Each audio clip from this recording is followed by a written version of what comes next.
All right, we'll go ahead and get started. It is my privilege to introduce Dr. Doug Eury to you. Most of you probably know him. If you were here for the morning session, he introduced those speakers. He is a professor here at Gardner-Webb. He is the Dean of the School of Education right here on this campus in Bowling Springs. Serves as the Director of Doctoral Studies as well as the Director for the Center of Innovative Leadership Development. His experience includes 33 years of service as a public school educator in the state of North Carolina. He spent 17 years as a classroom teacher and a coach, and then the remainder of his tenure consisted of administrative experience at the secondary level. He lives right here in Shelby, North Carolina, and he is a professor of mine. I've had the opportunity to hear him speak a lot. I think you're in for a treat. So I'm going to turn it over to him and let him talk to us about school cultures. That's a lot of pressure in for the treat. I guess run out that table so we get some treats. Some of you, I'm looking around, but I've used some of these material before, so it might be a little repetition. I want to sort of extend the conversation that was started this morning with our two keynote people, and I thought from two different worlds and somewhat two different perspectives, it really tied together a lot the concept, especially of transformation, transforming organizations, and then a little more practical side of Dr. Martin. So I think it all lends itself very well to what we are trying to get across here, to what we're trying to study here at Gardner-Webb. Now, my students have read The World is Flat, Good and Great, Mindset. There's a whole list there. Those of you in Winston-Salem or Statesville or Charlotte may or may not have had an opportunity to be exposed to that. That changes a little bit this fall. The doctoral students coming in August, so you missed out on this. They got 12 books to buy, and those include those. We felt like the emphasis that Dr. Martin placed on those reading materials is important for you. So even if you don't have those books or haven't been exposed to that, that's a great reading list. I think a mandatory reading list. That's why we're making a mandatory group. But with that said, that's sort of a continuation of this discussion here in terms of cultural development and developing a culture of learning climate, or transforming the culture to one of a learning belief and learning desire. So we're going to look at specific behaviors for the principal and talk a little bit about tying that into some theory that we feel has been part of what we're trying to expose you to. The cultural perspective, and this is just from a descriptive standpoint, deals with the historical and current artifacts, including behavior, norms, traditions, and myths. What that means is, when you call a school's name, I can think about places I've worked throughout my public school career, and you can call the name of the school, and there is a certain vision or picture that pops up in your mind. Unfortunately, a lot of times that's a great football team, great track team, and those type of things, or a big band, and those we don't get enough of a picture of excellence in learning. And some of that's there, but those historical and current artifacts tend to be the things that we're most successful in. I told the group before, when my first principalship, I had my mentor from Appalachian, Dr. Ken Jenkins, come in and do what he called a critical friend analysis. And he spent several days with me. And he writes up what he saw and gives me some feedback on that. It hurt very much, parts of it. The first thing on there was to get the trophies out of the main office. So when you went into the office, the principal's office in North Carolina, all you saw were track trophies and basketball state championships, and football state championships, and conference championships, and that type of thing. Nothing wrong with that. that's important to the community, but by what Dr. Jenkins said, when people walk into your office, that's all they see. They don't realize that learning is important. Don't get rid of those things, just put them in a place that where they appropriately belong and replace it with artifacts that give a people a vision of what you value and what the school values. There was a lot of logic in that. Commonly held values and beliefs among internal and external participants. Obviously, people in the school see things differently than those on the outside. We always said at North Rowan, when I worked there, it was a tough school. People on the outside felt like it was a horrible school. People on the inside felt very good about it. So we always said, once we get people inside the doors, they change their opinion. Get them in the door differently. So those values and beliefs may be consistent and common with what people think is actually occurring there. The commonality of that perception is not always there. Basic assumptions that provide an underlying basis for action, values, and beliefs by the participants. So what are those? Now, we're talking about this whole concept of transformation from traditional, what we heard from Dr. Zayes, traditionally set people up for failure, or a large percentage of them. How do we begin to build those assumptions and build those attitudes within that organization that we act and behave on what we really believe in? We were at dinner last night with Dr. Zayes and Dr. Martin. We had an interesting conversation about this whole process. Beginning this year, there is no retest for students who don't make level 3.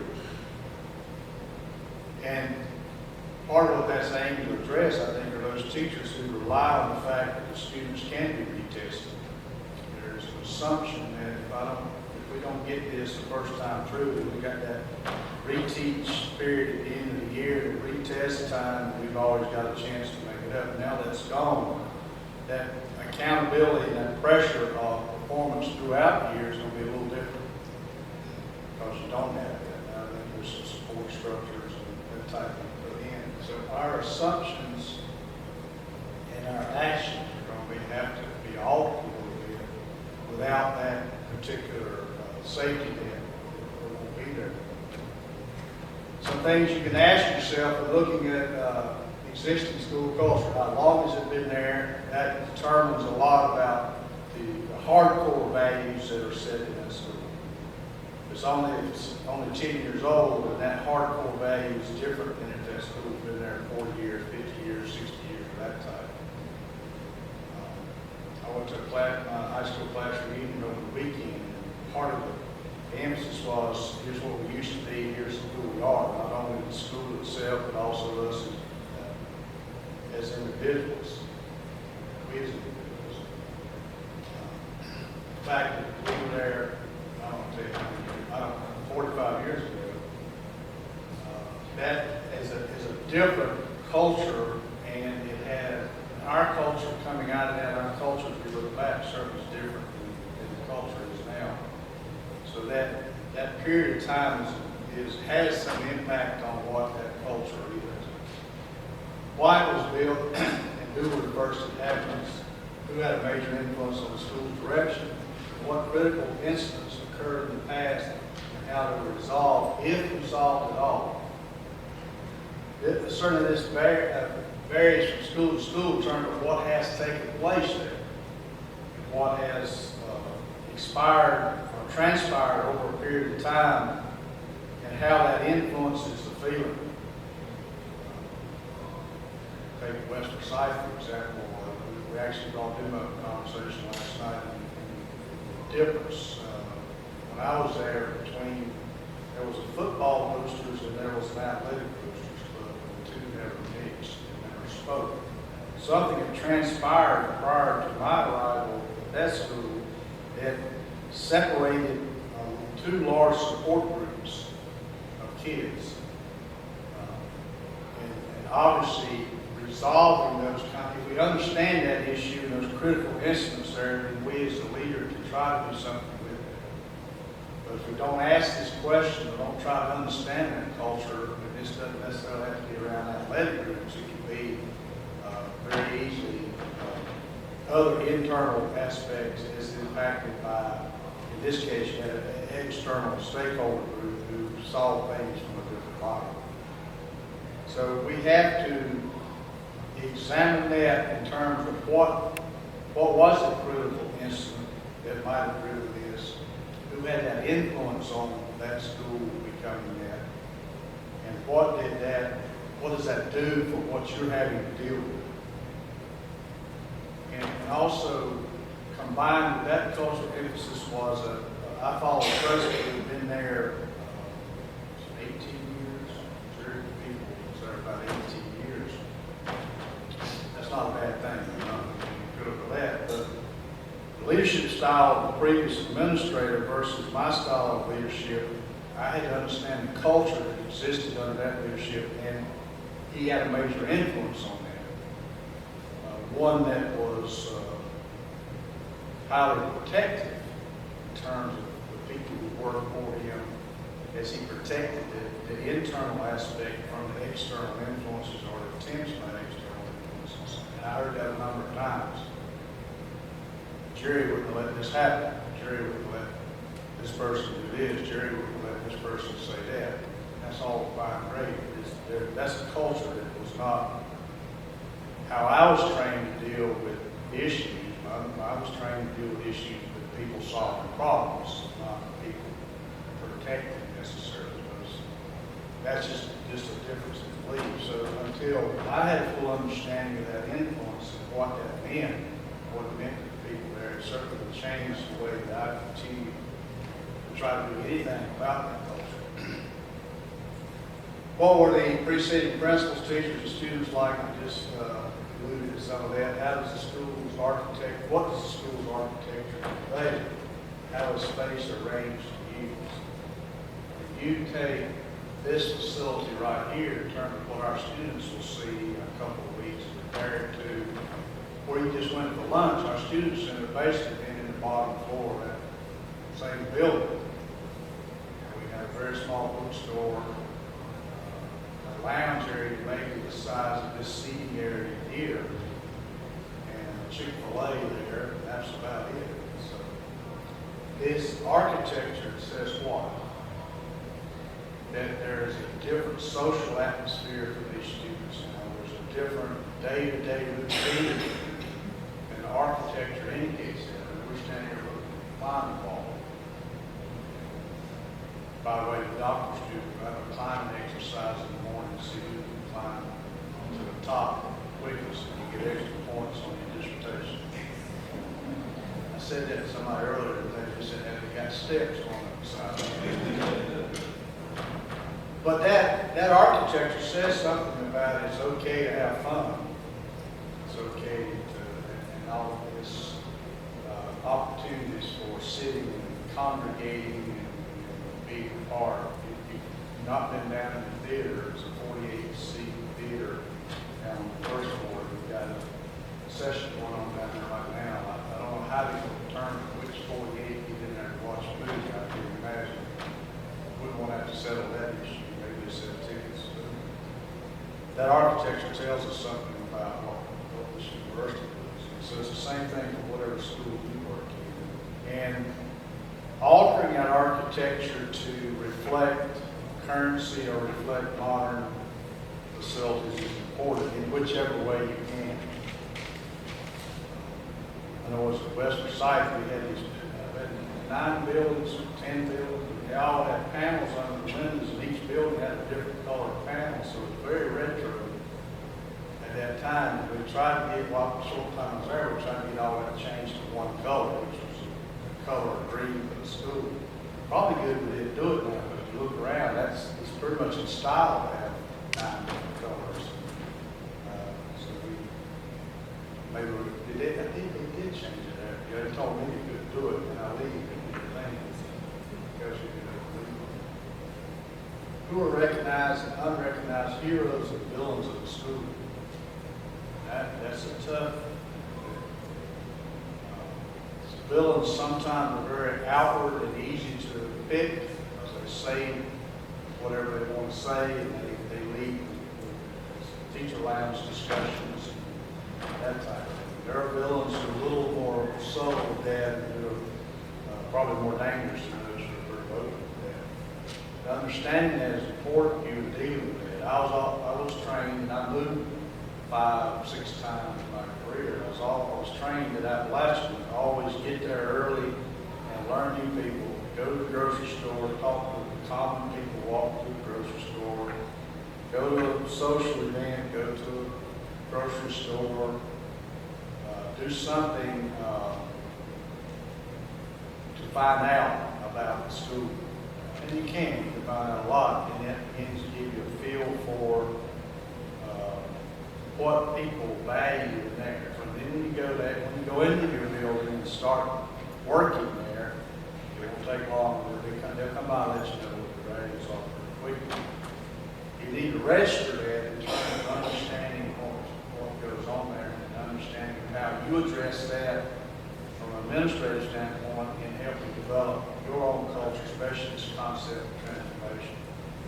What do people say and think when asked what the school stands for?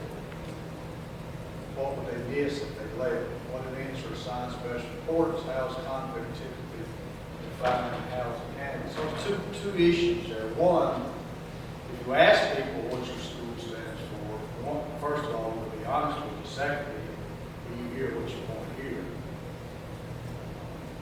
And that's where we get into this concept of what we're valued for by that external audience there that sees and hears. The media drives a lot of this, what they project about our school helps. It really drives what that external environment sees.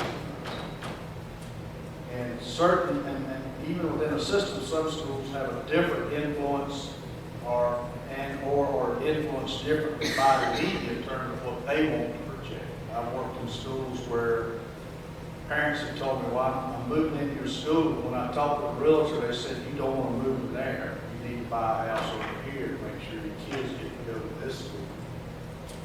That's what people say and think about who you are and what you are. You need to know that, as painful as it might be sometimes, as unfair as it might be. You need to know if that's the case, because you can't make changes in this learning culture until you are well aware of what they know. If that's the case, then you've got to combat those realtors or those public people who are driving other people's opinion of who you are. Once you live there already, it might be very difficult to change, but those who need to get an opportunity to start something different. How is conflict defined and how is it handled? That's by my example of protecting teachers. I think you're there to do that, but you're doing a disservice to those that you don't allow to deal with their own problems. There's a conflict management theory that says never do for anybody what they do for themselves or learn how to.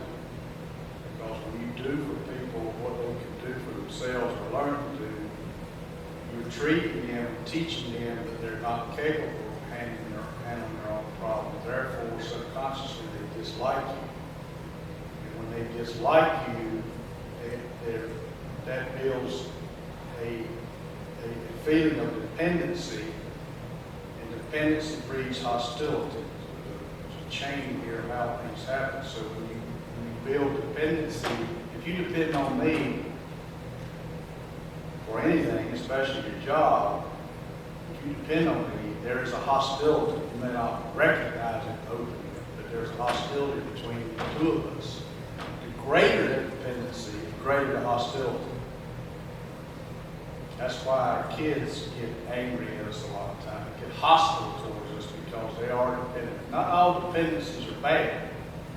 That child dependency is important, but we also need to teach our children to do it themselves and learn how to do things themselves. That's part of preparing. So how is that conflict handled? If you handle all the conflict, that's how it's handled. Typically, the culture is one of, we've got somebody who can rescue us. That gets us into a whole other piece. There are cultures that you work in and I've worked in where there were rescue people. And when you rescue people, you will eventually become a persecutor. That's called a conflict triangle. That if someone comes to you and says, I'm being persecuted, I need you to help me, they're asking you to rescue. If you rescue the person that persecuted them, you now become a persecutor to them, trying to breach itself. So answering that question is one of how do we settle conflicts, and there's a culture that understands how we do it. As a painful change, if you're in one where people have been rescued a lot and they're used to being taken care of, and you start teaching them or portraying them that it's important that they work with their own problems, they think you're weak and cowardly. Eventually, they feel strength in themselves, and I've had a number of them come back and say, thank you for allowing me to grow and develop and handle that situation. It's not a pleasant experience to get in there. So from a school culture standpoint, you need to know, what are they expecting out of me? What do they need to expect from me from this point forward? It's difficult to be abrupt with that if you need to make a change on how conflict is defined and how it's handled. If you've ever been an assistant principal and had to do the discipline, you understand better what that means. That there are a number of teachers who want you to do their discipline for them and not deal with the situation itself. In most of those cases, the discipline problem will reoccur. When the teacher deals with it, there's a good chance that it won't reoccur. It's hard sometimes. They think you're passing the buck and you're not doing what you're supposed to do. Key ceremonies and stories, what people wish for, are patterns to their individual dreams. You've got to be a good observer to see this and be able to answer these kinds of questions and make sense of that in terms of what it does mean. What key ceremonies? Is it the pep rallies on Friday afternoon before a football game? Is it the PTA meetings and show and tell time? What is it you do that shows who you are? Because your ceremonies drive your values. You're going to have a ceremony for what you value. So if there's an alignment between what you believe in and what you think you're there about and what you actually do and what you show.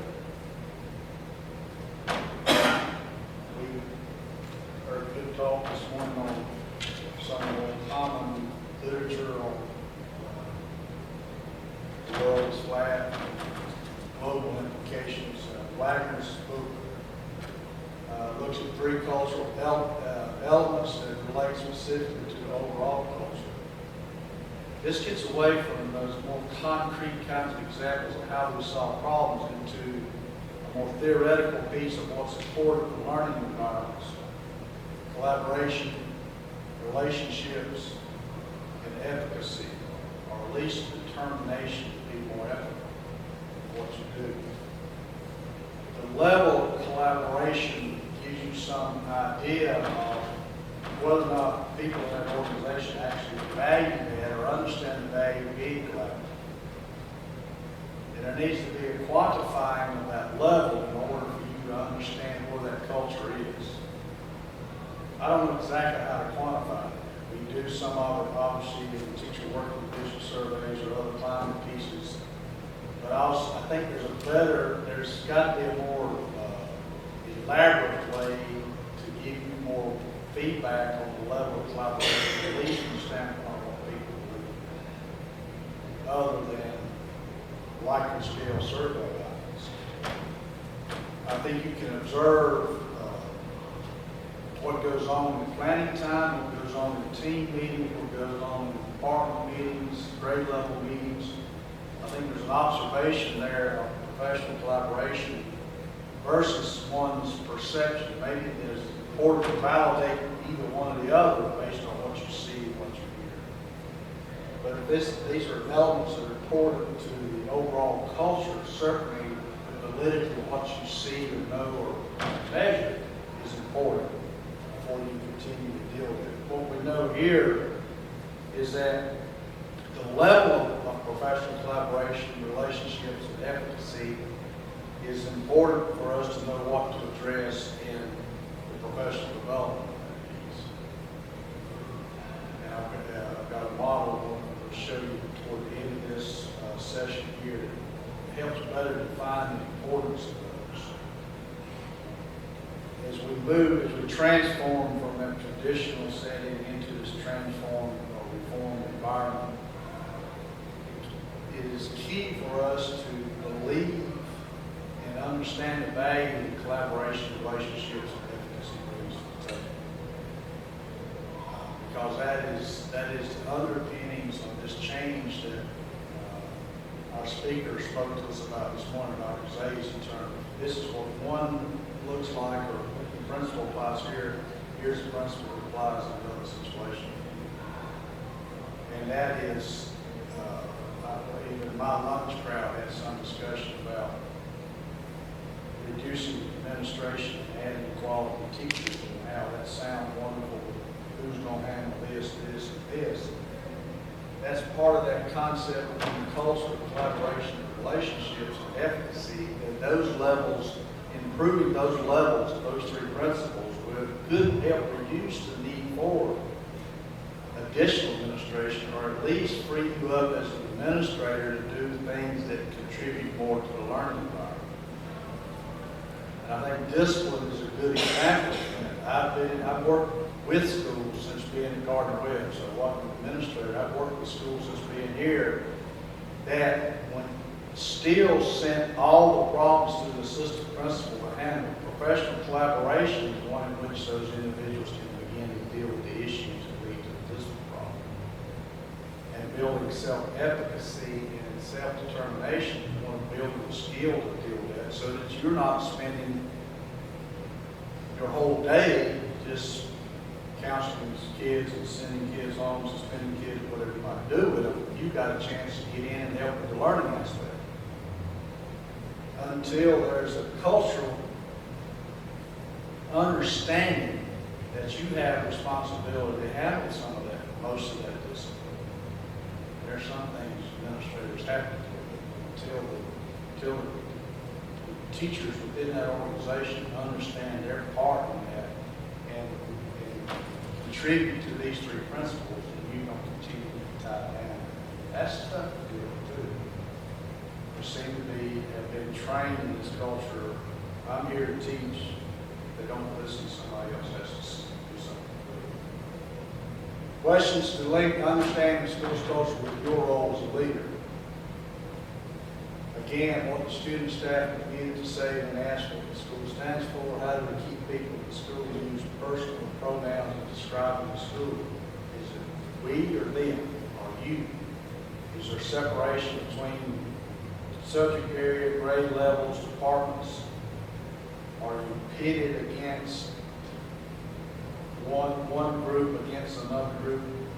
I'm sure you see levels of that all the time. I've seen math teachers very cohesive and the rest of the world couldn't teach. I've seen English people the same way. I've seen sixth grade versus seventh grade. I even worked on, I had this consulting work at K-8 school one time, and K-5 and 6-8 could not communicate or work together and collaborate.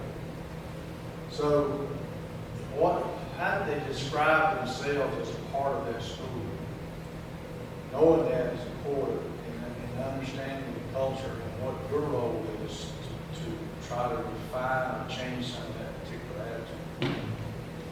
What's a toxic culture look like? Toxic is dangerous. Negative values, fragmented, almost exclusively destructive, spiritually fractured. Spiritually fractured. We think religion will be spiritual, and that's certainly not a bad relationship. In this case, a spiritual fracture is the soul of the person or the soul of the organization. There's no light or control within the individuals and within the organization that gives it a life that helps sustain it when there are issues. The spiritually there, people, the values are all over the board, different values and different beliefs, and we aren't adhering to the same one, and we aren't united. So then that creates to this toxicity of beginning to tear itself apart. Some of our previous points and questions help us understand how that happens. There are people within the organization, those who are sabotage, pessimistic, keepers of the nightmare. Well, it's always been this way. Kids have always been bad. Negaholics, same thing. Prima donnas, I teach better. I can teach. I'll let y'all worry about yours. Space cadets, martyrs, everywhere. So what are the outcomes of strong school culture? What if you don't have these toxic pieces, values or beliefs in there? What are the outcomes? Those outcomes are we begin to grow and develop, and we continue to create higher levels of collaboration, more productive relationships, more effective relationships, and our level of efficacy increases. So how do we get better at who we are as an organization? We change the culture of the school. Change the culture of school so that there are shared values. Change the culture of school where there's a building of those three principles.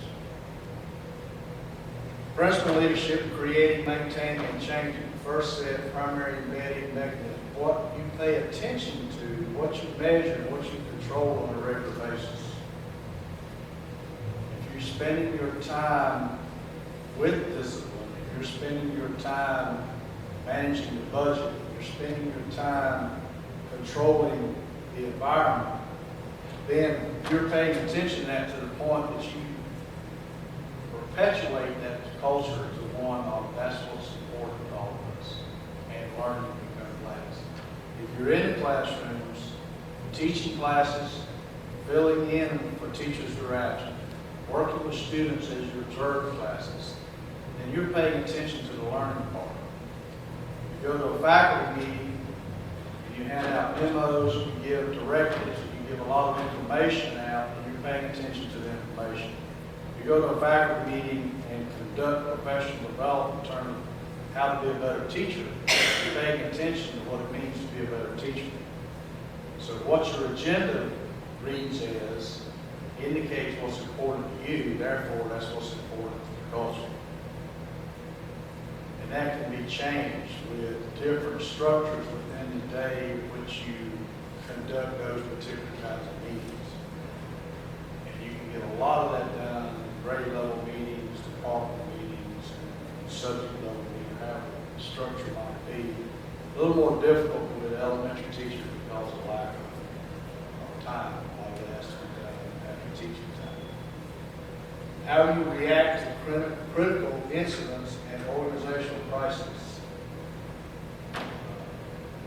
In terms of your openly exhibited behaviors, if you panic, or if you take sides in an issue, if you don't listen to all the facts, then your reaction is one of panic and one of not understanding the situation, not being able to problem solving. Observe criteria by which leaders allocate scarce resources. Probably never truer than it is right now in these economic times. What you designate money for, since you have less of it, indicates to those people what's important to you and thus important to me. So making those decisions and using those people in the organization gives them some ownership in that, but it also makes a better decision about how the scarce resources are allocated and used. Deliberate role modeling, teaching, and coaching.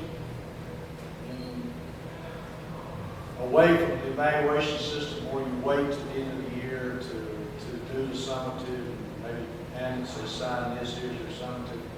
We want to modeling and teaching and coaching on a periodic basis. Observe criteria by which the teachers allocate rewards and status. What's important, what you reward is what is important. We did this when I was at North Davis. What did it at North Rowan and North Davis? So one of the last two schools. We created a school letter, like an athletic letter, where we reversed the colors and put a torch on it and went to an academic club. And those rewards and status then gave just as much credibility to a school letter jacket to academic performance as it did athletic performance. That portrays to the community, to the students, what that school is important. And that begins, after a period of time, it begins to be something that they value and they want just as much as they want that letter for football, tennis, and track. observe criteria which you recruit, select, promote, retire, and excommunicate organization members. People you bring in, therefore teaming for interviews for vacancies helps set the tone for what these values actually need to continue to support those values. And how you get out and find those people should be some indication, and people that are brought in should be some indication to the whole group what's important to have in that school. And you begin to see a different view of who's working there. You begin to see that values what's needed to be portrayed in the hiring process. Tenure interferes with that, longevity interferes with that. There's a lot of issues that come into play. But at least when you get an opportunity, it makes a statement about what you believe in, what you think is important, what you know is part of what is needed there. I've never directly said that. Probably should be said now. There's one person who did that should tell that person that was not just done on whim. The reason that you were one of the ones chosen. It should be an indication for others what priorities are moving forward. Second step, how you design and structure, how systems and procedures are in place, rites and rituals, physical space, stories, legends, myths, formal statements of organizational philosophy, values, and creed. You can put up all the slogans you want to and all the bumper stickers you want to print. But if you don't live that, then it's just a bunch of rhetoric. When I had my friend come in and look at the school, we were in character ed. You couldn't walk anywhere in the building and not see a character ed trade or something about character ed. We proud as peacocks of our banners and all that. But my critical review said, you've got the rhetoric, but you don't live the word. There is no character ed incorporated into the curriculum in any classroom that I visited, which meant that in order for character ed to impact the school, it has to be part of what you teach, part of what you experience, not just what you see. We don't understand, we don't internalize that, we have to live it. Maintaining a school culture, if you're building and you get the points that you want to keep, so you continue to add to that. You need veterans that are important and believe in you. You need newcomers who follow the vision, who follow the vision. You need some external constituents who can support what you're trying to get done. And you have to, at least in your own mind and your own list, identify those. Who are the people that you can surround yourself with in that organization? I was doing this one time and somebody said, that sounds like a Jesus method. Jesus would throw out a thought and walk away, and whoever followed him became a disciple. And Jesus didn't go out and try to bring in large numbers of disciples. He fed it and then walked away. So in schools and our organizations, we got to have a value, we got to have a belief system, and we have to model that and see who comes with it, who buys into that, and real. It can't be fake. Because you get some models just want to try to get you to feel good about them. It has to be real. Those internal newcomers, and you pick those people who can fall into that same mold of what you're looking for to be able to guide them.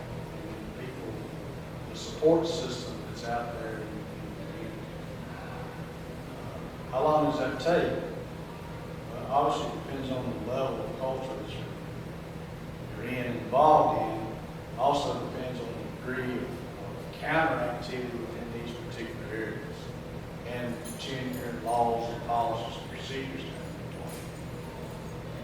My experience is you raise the level of expectations. Some of those undesired veterans, undesired newcomers will weed themselves out. That's not being cruel or punishing someone. Those expectations should be start with. That works some of the time. changing school culture, 7 steps. Front connectivity, head on, shield and support positive, focus energy on recruitment, rapidly celebrate the positive, consciously and directly focus on eradicating the negative, develop new stories of success, and help those who might succeed and thrive in a new district, move to a new school. There's a funny story.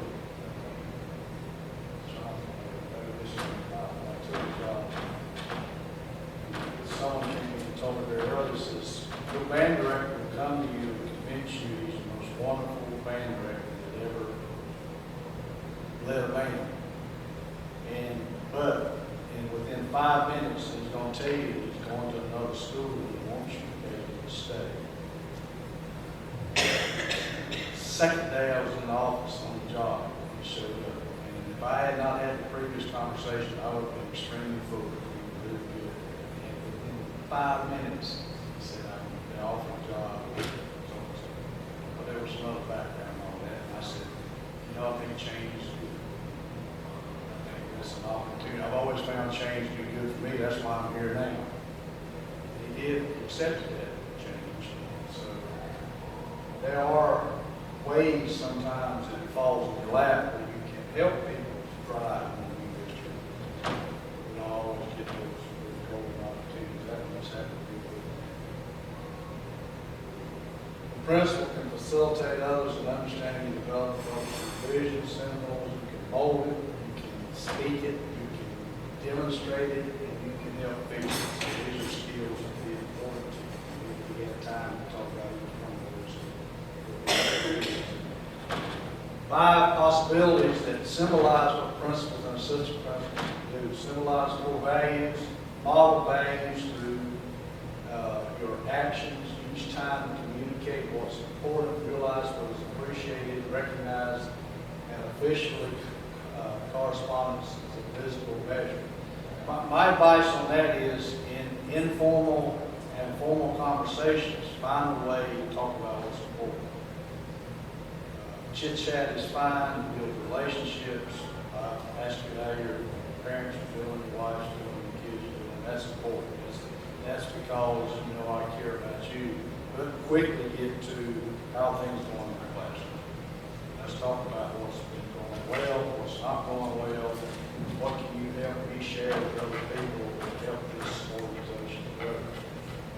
If you have those conversations, then you're beginning to build, symbolize what's important to you and should be important to everyone there. 4 ways to shape your culture. Infuse the shared values and beliefs into every aspect. Anoint heroes, observe rituals. They observe rituals that mean building, maintaining, esprit de corps, perpetuate meaningful, value-laden traditions and ceremonies. So you may go in and change the ceremonies. Recognizing good teaching, letting teachers share good practices. I never liked the golden apple thing where each faculty gave somebody got to pass the golden apple to the next one. Mainly because you don't get a chance, everybody doesn't get a chance to be in the end. I've seen favoritism. Jonathan and I are good buddies. I got the apple last week. I'm going to give it to Jonathan because I like Jonathan. I'm not going to give it to John teaching necessarily. But there are ways to anoint those people. Some of it's just recognition. I have many weaknesses. One of my biggest from an administrative standpoint is not taking the time to give people praise and feedback. It just wears me out personally. And I get very focused sometimes, and I might be in the same room and not see you because I got something that I'm thinking about doing. So because I don't recognize you, you think I don't care about you. That's a weakness.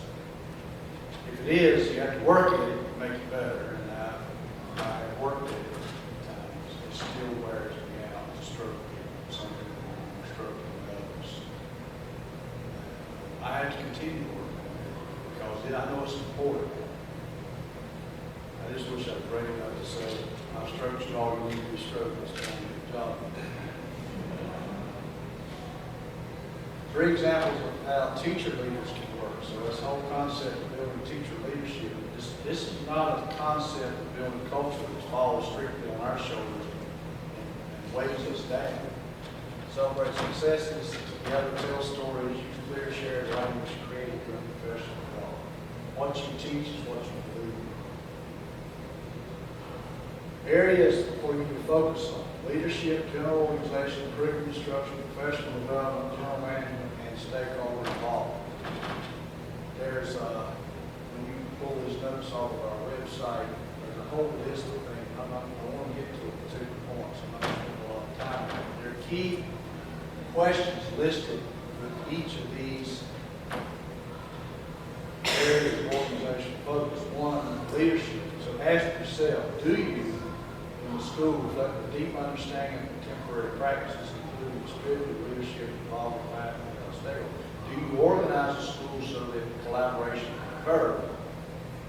And do you reflect that in how you run the school and how you operate, what other areas of the school you do operate? So you're reflecting upon yourself. And are you convinced, do you demonstrate that you believe all kids can learn, all kids can learn? In your general organization, you ask yourself, have you organized this in a way to ensure rigorous and relevant education? That's a load of words right there. Relevancy means what we're teaching. Dr. Zay's talked about different kinds of reading materials of different importance for the child. That's relevancy. And the rigor is the level at which they can do something with it. You have to ask yourself, how do you organize a school that is relevant and rigorous?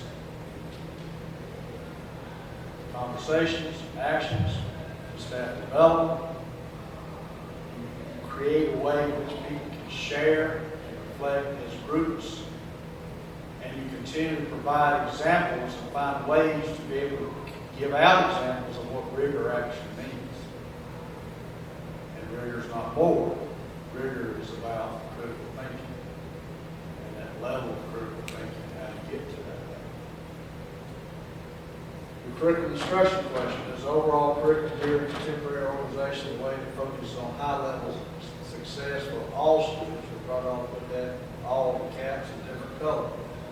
Does the program mirror best practices? Probably more so now than ever, because we're so focused on Common Core, we're so focused on transformation, reforming education, and that type. But some of that is rhetoric and some of it's facade. So the question for you is, does it demonstrate that? Now, understanding exactly what that means, that's about a 2 or 3 class session discussion for us to even know how to ask the question and answer it. But begin to think about that. There's materials, obviously, to help. Professional development is effective process of teacher improvements, aimed at teacher retention and a comprehensive program of professional development. There's 3 questions in one, really. What is the professional development program? It's not about the content you bring to the table and say, let's talk about this. It is the experiences that you create that allow people to grow and develop. What do you put people, what opportunities do you put the people into that allows them to develop their own level of shared participation, their own level of professional collaboration, their own level of reflection, and their own experience? So if you look at material, especially material that some of you had to rebound, rethink. It talks about the 5 domains of improving self-efficacy, collective efficacy. One of those is professional experience. It didn't say professional development. What can you do with someone? It might be in a professional development activity that you create, you facilitate that experience. Some of you might be sick of hearing my experience. But in the early 80s, the school I was working in as a teacher and coach went into effective school movement, and my principal put me in charge of one of the 7 cards of effective schools, which meant I had to teach the faculty and help assess that, and help drive the strategic plan. Lionel and I went to him and said, I can't do this. I'm coaching 2 or 3 sports, I'm athletic director, I'm teaching schools, and he said, you will do it. That was a professional experience that led me to go back to school, get a master's degree, and get another degree, and get a doctorate. Without that experience, I wouldn't be standing here right now. Probably paying houses. Not just in the wrong paying houses, but there's a different career option when you get to a point that someone that helps you develop. And that changed my whole disposition about who I was and what I was, because it forced me to read about how teachers teach better, especially kids who can't learn.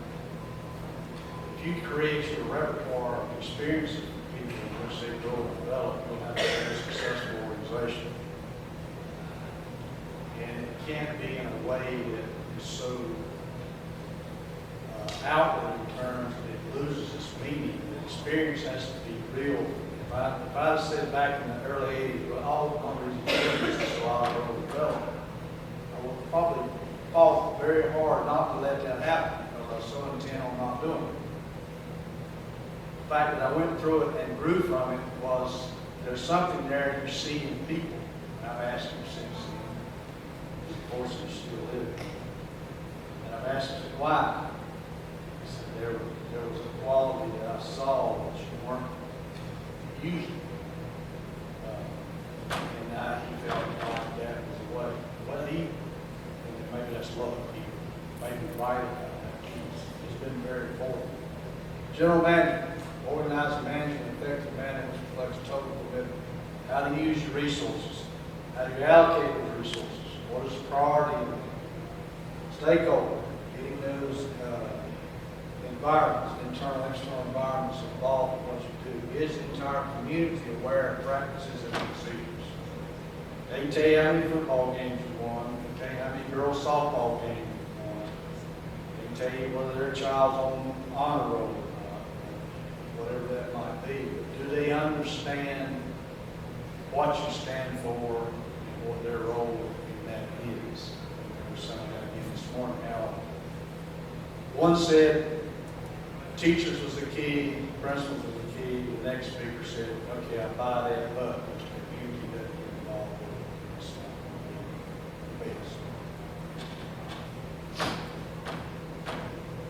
it. Looking at a model.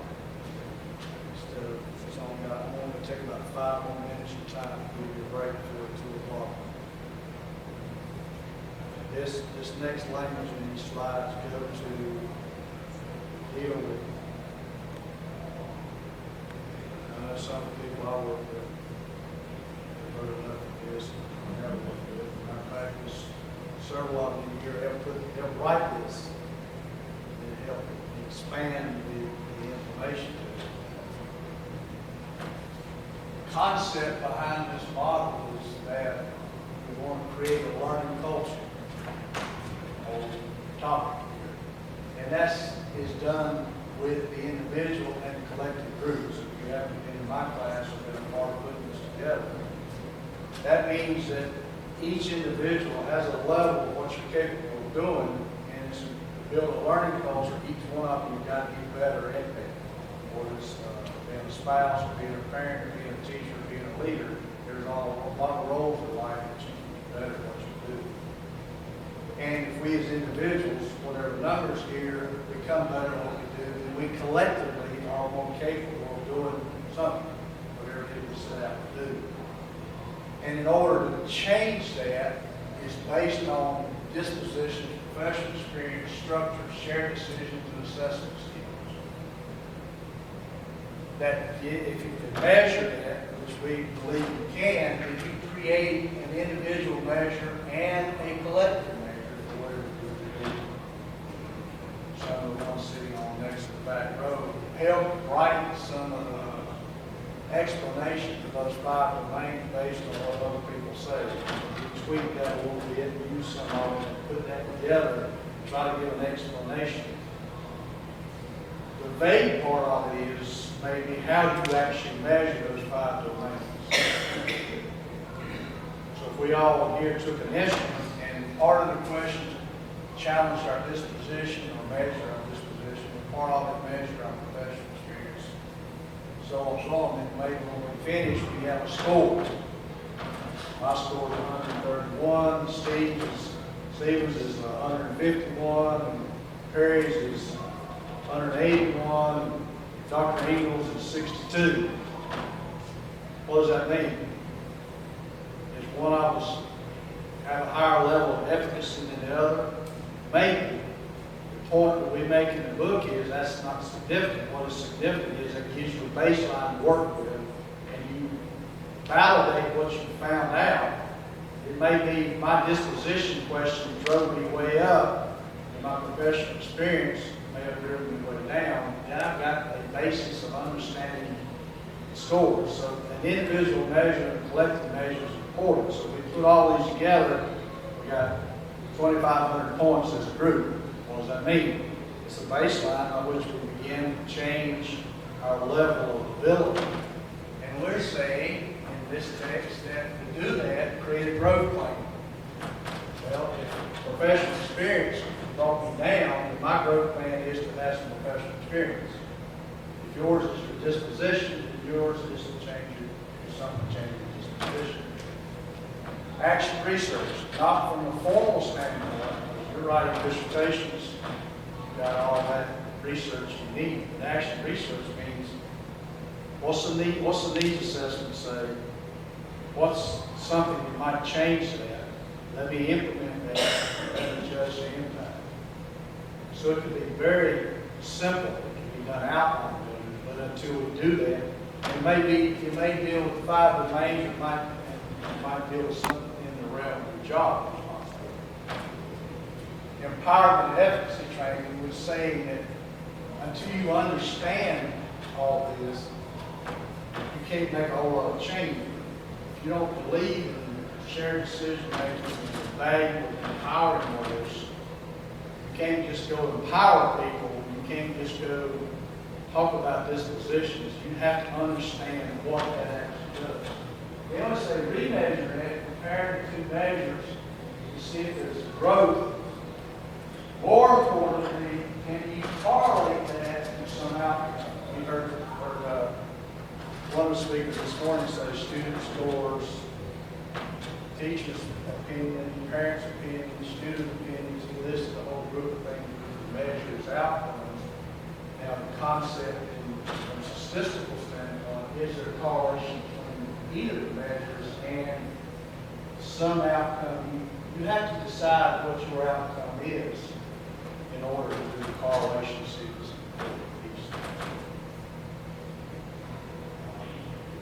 We're still toying with a lot of this. We've got a couple of dissertations in this area. Pay for performance is going to be part of that. Part of if you've read the 3R book, it says instead of being paid for how kids perform, how about paying me on how I change my 5 domains? Because we think if you change those 5 domains, the kids score real good. So work on this and let outcomes speak for themselves. That won't float because what? It's long term. Long term to change those 5 domains is not something that we do quickly. I challenge you to take a look at this more. Those, especially those who may not have had an opportunity, those coming along behind you, they don't have a choice. I think there's value there. Part of the reason we chose the 2 speakers we have today this morning was because of how important we feel this conversation is. And that's not just, that's your Sunday school class, it's the School of Education, Gardner-Webb, it's the school you work in, it's the classroom you work in, it's any organization. We're working with the Shelby Police Department right now. We're halfway through the leadership training with the Shelby Police Department, and we're using this model to try to talk to policemen about how to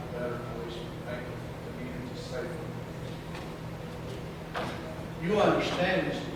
You go out in the public entities like that, bankers, lawyers, chemistry makers,